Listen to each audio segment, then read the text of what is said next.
Hey guys, this is Comic Uno, and today I'm doing Comic Uno episode 139, and that's show I review all the comics I read this week in one show, and today I have 21 comics to talk about, so we go worst pick of the week to best pick of the week. What was worst pick of the week? And that was Deathstroke issue 16, a book that I don't even know why I'm still reading it. I think I'm just waiting to see what happens with DC Rebirth, and I've read it for 16 issues, so why stop now?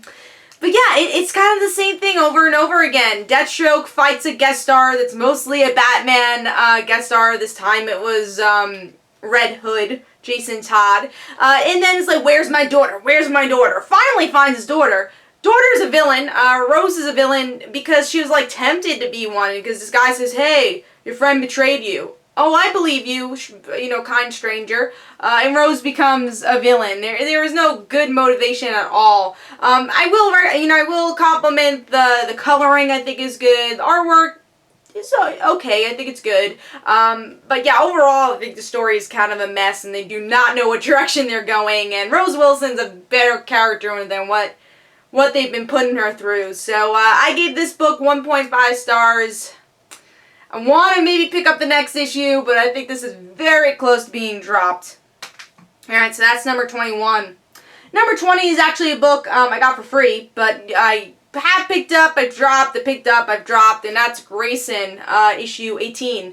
I'm just not into the title. I think that's the best way to put it. I'm not saying it's a bad book, but I'm not into the spy stuff as much, and but this issue is very action, spy heavy. It looks like it's a bit more focused on Helena's portion of the story. We see some of this story bleed into Batman and Robin Eternal, with the whole school of spies going on, so you do get a lot of that, but overall, still not really interested in the whole Spiral story, so probably will drop it again. It's just not my cup of tea. Not saying it was a bad story, just not my thing. So I gave it 2 stars. Artwork was pretty good though. Show you that. Alright, so going on to number 19, which is All New Hawkeye, issue 5. I really want to like this book too, because I want to like the flashbacks with Kate, but the Kate flashbacks don't really relate to the regular present story, which is also a very lackluster one with the children. They have to get the children. I mean, how long have this children arc been going on for? And I feel like I'm not getting a lot out of it. But I mean, I like seeing Kate's past. It's something I enjoy, but I wish it connected a little bit more to the present. They should have her father be present in the present. And the artwork is way too light in the flashbacks, and I mean, I like the idea of seeing Kate a little bit easier than all the other characters, because I guess you see yourself a little easier with your memories, but it's still way too bright. The colors really clash in this, in the flashbacks, and then for the regular art, the present art, it's just way too simple. Half the time, the eyes are lines, which is kind of a pet peeve of mine. I would rather have just drawn out lines. It just feels very, rushed, the artwork. But I do like the colors for the present, I will say that. So overall, I give this 2.5 stars. It still hasn't really impressed me, even with the Kate flashback. So that's number 19. Moving on to number 18, which is Teen Titans issue 18, which you're probably saying, like, Kat, why did you pick up Teen Titans? It's a new writer. It's Pac writing the issue, and I was like, all right, let me try. Actually, maybe they're trying to redo Wonder Girl's origins, which they do, in a really boring way. They're in a really confusing way too. It's like, no, you're the daughter of this person. No, we're all nieces and nephews. It just seems like they're trying to make that Cassie's related to Wonder Woman, which, her father was Zeus in the pre-New 52. But she's not Cassie still. I mean, they're trying, they are, and hopefully this arc can maybe fix her for the future, but it wasn't that entertaining for me. The artwork was okay. It was very average. I wish I had the art to show you, but it was average artwork. Portions were off, and Tim's mask was way too big for his head. Wonder Woman's head looked a little small for her body. So yeah, overall I gave it 2.5 stars, and I won't be getting the next issue, but hey, I tried once again with Teen Titans. So that was number 18. Alright. So now we're moving on to number 17, which is weirdly Star Wars issue 17, which I want to see what grade I gave it. Alright, so Star Wars number 17. Which I don't think really progressed the story that much. And the story arc feels very fillerish in general. It feels very fillerish. But I think the reason I'm not able to connect with the story is how dark the artwork is. It's very hard to feel connected to it. And mostly this is the journey of, it's more of an action issue. They're still in the jail, and by the end they got that girl, Doctor, whatever her name is, from Darth Vader. I don't know why she's still relevant at all. I'm tired of her character. And you see Luke and Han Solo kind of teaming up, but nothing really new is presented in this issue. I mean, there's some badass moments, but it's kind of hard to even see with the darker style artwork. So overall, I gave Star Wars issue 17 actually 2.5 stars. I wasn't a big fan of this issue. Alright, so number 16 is not number 16 of a book, but it is Wonder Woman issue 50, which I thought was, okay. I feel like it just wasn't my cup of tea. It definitely focuses more on the Greek mythology aspect of Wonder Woman. I thought this would be more about the superhero aspect, which I know the book really hasn't been. But, yeah, I just didn't really like the idea that, we get to see a very long issue of her interacting with ogres, and then I liked her interacting with Ares. I thought that was interesting, but the plot doesn't really progress that much for an issue 50. A lot of pages, a lot of talking head or even action moments, but not a lot of true plot progression for me. So Wonder Woman issue 50 had good artwork, and it just wasn't the total story for me, I think. So Wonder Woman issue 50, 3 stars. Now it's number 16. Moving on to number 15, which is All New, All Different Avengers, issue 7. Yes, so with this issue, it actually started out pretty good. I liked the talk between Jane and Captain America. I liked the talk between Vision and Ms. Marvel. But then it got a little weird when they started fighting the Uncanny Avengers randomly. And then you find out it's all part of the Pleasant Hill stuff, that they got stuck in a jar somehow, stuck in the globe. And now they're part of Pleasant Hill, which I'm actually excited to see where that goes, and maybe this could be a really cool character building issue. But I guess the biggest problems for me is still the plain artwork. I think this artwork could definitely have more detail, especially for a flagship book. I keep saying that, it doesn't fit. I feel like it's very average to artwork. A lot of times there's not even detail in the face where it really should have detail, like over here. So it needs a lot more detail. I thought it improved in a couple of issues ago, but kind of went back to what it was here. Maybe because it was different artists. I thought it was the same artist with the last couple of issues, but maybe they changed back. But I don't remember. But yeah, I mean, I liked the cliffhanger. I thought it was interesting, even though I thought the development of the Pleasant Hill tie-in was very forced in this issue. It could have been developed a little bit better with this opening issue. So hopefully issue 8 will be a little better with it. But I gave All New, All Different Avengers issue 7 3 stars. Alright, so now we're moving on to I think we're up to 14. We are. Number 14 is Birthright issue 15, which it's a slow burn book, and that's why it's not ever really top 10. It's always kind of more in the middle, but I like the characters. I like that we are seeing finally most of the characters together with our main character. And I like the mother's realization of this world, and I think that's been a very interesting aspect. And it's a cool family book. The artwork's pretty good, but it's still a very slow burn, this issue. So I gave it 3 stars overall. And that's number 14. Moving on to number 13, which is Batman and Robin, Batman and Robin Eternal, issue 25. Which, it progresses pretty well for a weekly series. Still not blowing my mind because it is a weekly series. And they tend to go really slow with the storylines. But I like seeing the Cassandra Harper versus match here, or at least the start of that. But most of the issue is, showing, hey, Batgirl, what are you doing? I'm fighting people. Hey, Red Robin, what are you doing? I'm fighting people. That's like 3/4 of the issue until you actually get to the mother storyline. So there's a lot of filler in this issue, I would say, but it's getting there. I think the ending will be interesting. This story didn't blow my mind, but if you can get it for a cheap price, I would say you could pick it up. So Batman and Robin Eternal issue 25 gets 3 stars. Alright, I think that was number 13. So now we're moving on to number 12, which is the final issue of Robin Hood ongoing. And overall, you can definitely see the care that Patsy takes into this book and how much he loved these characters, and that's something I enjoyed about the book, was that care. But I do think there was a little bit too much focus on Marion, and I really like Marion as a character, but at the same time, I wanted more from Robin Hood. But in a way, if you look at it, I think it's more of like how Marion has changed Robin Hood, and that's why you focus so much on Marion. But I guess this is more of the fear of like, will we see more Robin Hood after the ongoing? And I wanted more. I just wanted more from her. I wanted an epic scene that we didn't really get. And I think that goes also to the villains still being a bit lackluster. I'm glad that they described the villains a little bit more, but it felt like a little bit too late type moment. Where it's like, oh cool, you're describing them now to make us feel something with them, but you should have done that a couple of issues ago. That way I would have cared about this big battle.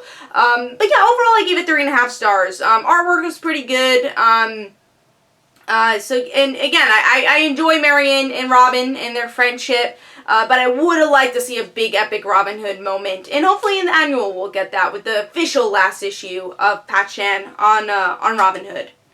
Alright, so moving on to number, what are we up to now?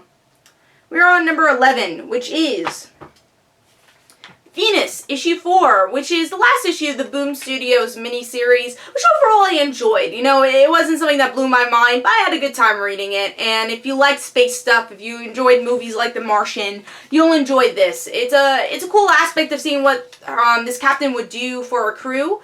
And it's a cool survival story, and I really like the clean style artwork, and even though you never get into the head of the captain, it was pretty cool to see exactly what she would do to protect her crew, like I said, and see the traitor in this book, and what he would do to survive, what anyone would do to survive. In this different surroundings. So I thought it was an original type story, and I gave it 3.5 stars. Overall, I like the miniseries, and if you get, again, a cheap price for the trade, I think it's fun if you like these survival type space stories. So I gave that 3.5 stars. Alright, so now moving on to number 10, which is Totally Awesome Hulk, issue 4. Now, the reason this is a bit lower than, I think the artwork is gorgeous for this book, let me just say that. But yeah, a little lower than I want this book to be, because I really love the first issue. But it just feels like it's a little bit in a rut. I feel like it's kind of been a little slow, the book. Like it's waiting for something, it's stalling. So that's kind of how I felt about the issue. But I like that we get to see the background story of why Amadeus turned into the Hulk. And that was cool. I mean, I like his supporting cast so far too, but it didn't blow my mind. I thought the issue was kind of forgettable. So Totally Awesome Hulk issue 4 gets 3.5 stars. Alright, so moving on to we're up to number 9, which is Patsy Walker, aka Hellcat, issue 4, which was a fun issue. I enjoyed this. I really enjoyed the beginning where we get to see Hellcat now works at a tattoo parlor with Howard the Duck's best friend. And it actually made me want to read Howard the Duck, and I haven't read that in a really long time. So I applaud this series for that. I'm like, I kind of want to read Howard the Duck again. And it's been a while, like I said. But the reason this is a little lower is because of the main story with this kind of enchantress wannabe character, and the way it ends the story. We have Patsy having to go to a meeting with Jen about Hetty. And then it kind of just ends with them being trapped by this enchantress girl and saying, oh, you're late to the meeting. It felt like you didn't have the end the issue there. You could have fit this whole story arc into one issue, and it felt kind of abrupt, the ending, but still it's a fun issue. I love the artwork, and I love that Hellcat got a tattoo of Hellcat. She just has like a kitten tattoo on her back. So I think the first part of the story was well done, and that was the fun part, but then once we actually got into the Hellcat story, that's where it got a little lackluster. So overall I gave it 3.5 stars, still a fun issue and worth picking up. That's number 9. Moving on to number 8, which is a book that I still don't really know what to say about, but I'm enjoying for the most part, and that's Super Zero issue 4. It's really different. We have Drew, who's our main character, who just wants to get superpowers, and she's doing it any way possible. Now she's in NASA. She's like breaking a lot of laws, and she's sleeping in NASA. She's sleeping in one of the spaceships. And she's telling her family bye, and she didn't even tell her family, hey, I'm planning to go to space for a little while. I didn't even bring food, but I'm going to space. So I'm curious to see how that's going to play out. I'm sure she's not actually going to end up in space, but it looks like to this moment that she is. But the reason I didn't give this 4 stars is it still goes back to, I don't know if I like this character or not. Like, there's moments in this issue where I'm like, oh, alright, I totally like this character. And then there's moments where I'm like, alright, I don't know why she's doing this. I understand that she wants to be a hero so much, but... Well, actually, an aspect I really liked about this issue was her talking to her best friend's father, saying stop abusing her. And she's able to talk to him where he understands, you're right, I didn't see that. I didn't know I was doing that to her. And that was a true hero moment. She didn't need superpowers to do that. And I love that moment. And that's the Drew I really like. But, you know, the one who really is loyal to her friends, even though she doesn't treat them so totally great. And that goes back to, she doesn't really treat her friends that great. And that's the part where I don't really like about Drew. But I think that's what makes her an interesting character, too. So you don't really know if you like her or if you don't. But I gave this issue 3.5 stars. I'm curious about the book, and like I said, it's something different. So 3.5 stars, and that's number 8. All right, now we're moving on to number 7, which is Hellchild, issue 1, a new Pat Chan book, which actually comes out the same week as Robin Hood, which was one of the last issues for Pat Chan of Robin Hood. And I did not know what to expect with Hellchild. I didn't really read much about it. I just wanted to kind of jump in. And I didn't really know it was a Hellsing book. And you guys know I haven't been able to get in Hellsing as much as I wanted to. But I like this issue. I didn't expect the Hellchild to be Hellsing's boyfriend's daughter. And I thought it was a good cliffhanger, and I like the journey of how they found Hellchild, and I'm curious to see how she's going to react. I thought the opening monologue was really well done. It hooked me right from there. And it was a good story. It was really solid, good artwork. So I gave it 4 stars. Now, I guess the complaint I have with the issue is that you expect Hellchild to be in most of the issue, and she's not. This is her book, but it's more of like her origin story, that she's just not there yet. So if you're expecting a lot of Hellchild, it's more in Van Helsing's point of view, but I don't think that's a bad thing. It's just something I didn't expect, and hopefully we will get to see a point of view of Helsing soon. So that's number 7, and I gave that 4 stars. Moving on to number 6, which is Batman issue 50. Which was close to 3.5 stars, but I did give 4, because it's executed really well. The artwork is gorgeous by Capullo, and even though it's a little predictable, and that's why it's not in my top 5, it's a bit predictable of like, alright, Gotham kind of defeated Bloom. And it kind of goes back to status quo by the end, and that's why I didn't love. Like, I feel like something should have changed. It looks like Duke might be the next Robin, or some Robin, or closer to Bruce, I guess. Which I haven't loved Duke, but I want to like him, and hopefully, as I see more of him, I will. But yeah, we'll see. And I thought it was an okay issue. I thought it was good, but the execution was well done. I liked the dialogue, but the actual story itself, I thought it could add a little bit more substance. But overall, I gave Batman issue 50 4 stars. And that is number 6. Alright, so now we're moving on to number 5, which is Outcast, issue 17. And I liked it. I expected someone else with this because it had Megan on the cover, and I thought this would be her story, but it kind of wasn't. It's still about Kyle and continuing to be the outcast and seeing what his power is about. But why it made top 5 is obviously artwork's gorgeous for this book.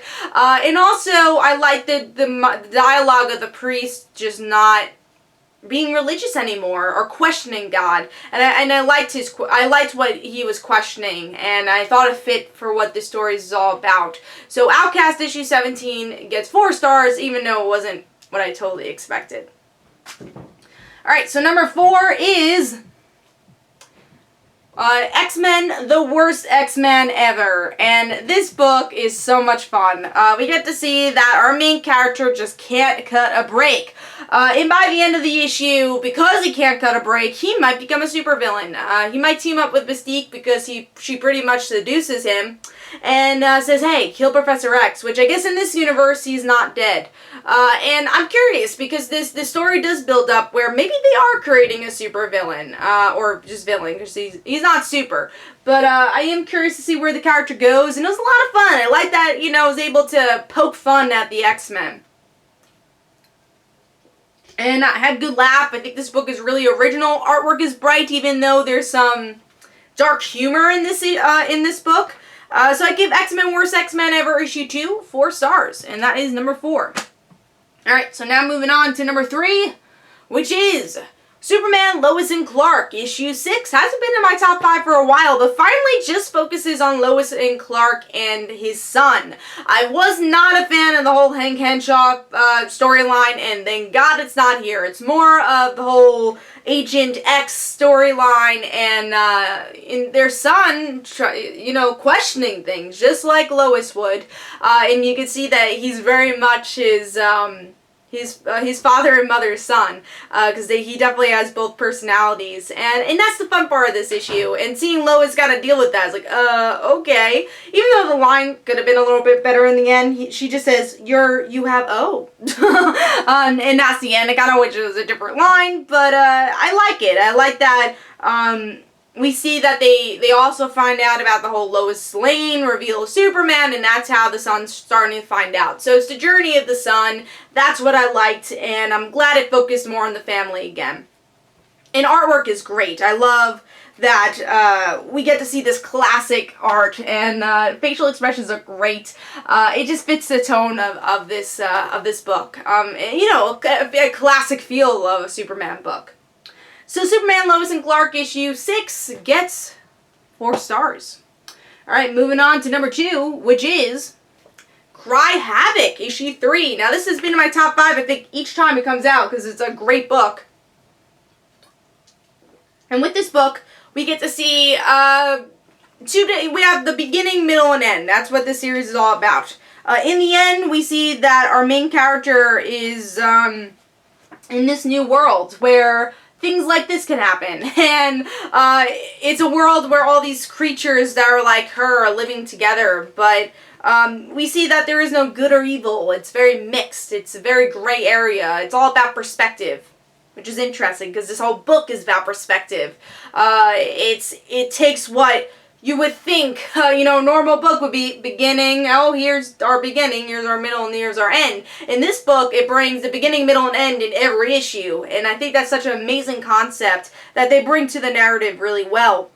And then the beginning story, which is the blue story, we see that is starting to connect to that middle story of her being taken to war with these people that are kind of like her, and learning more about those characters. And I'm very curious again how the girlfriend kind of disappears in all these stories and how she's related, because she seems important.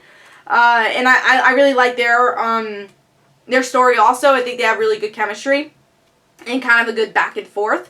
But yeah, I just love the lines of this book and the concept of this book. Again, this beginning, middle, end, and how the story itself represents that. Not just the structure of the story, how they're doing that, but how it's all about perspective. And it's just a great addition to Cry Havoc, which has been a really interesting series for me. So issue 2 gets 4 stars. That's number 2. Oh no, issue 3 gets 4 stars. So number 1 is actually a surprise book that I wasn't even originally going to pick up, and that was Hyperion issue 1. And I really enjoyed this book. It's about this girl named Doll who pretty much hitchhikes with Hyperion, and his name is Mark. And she needs help from him and knows he's a hero. And she says, I don't know, is he a hero or not? Because he's not showing his powers. But then there's like this Mad Max scene in this issue where she's like, yep, it's Hyperion, now what? Because she's kind of running from her past with these carnival creatures who have abilities. I like this issue, even though it's called Hyperion, it was in the point of view of this new character. And I like that I know nothing about this character, and I was able to learn a lot about him, and I want to learn more about him in future issues. Artwork was really clean, really neat. And I enjoyed this. I gave it 4.5 stars, was able to really connect to this issue and make me definitely want to pick up issue 2. So, Hyperion issue 1 was my pick of the week. Let me know in the comments below what was your pick of the week and worst pick of the week and everything in between. This is Comic Uno. Don't forget to follow me on Twitter. Don't forget to like my Facebook page. Also, description below, there are links for my comic book, like Father Like Daughter. And don't forget to like the Facebook page of Like Father Like Daughter. I'll see you guys later. Bye.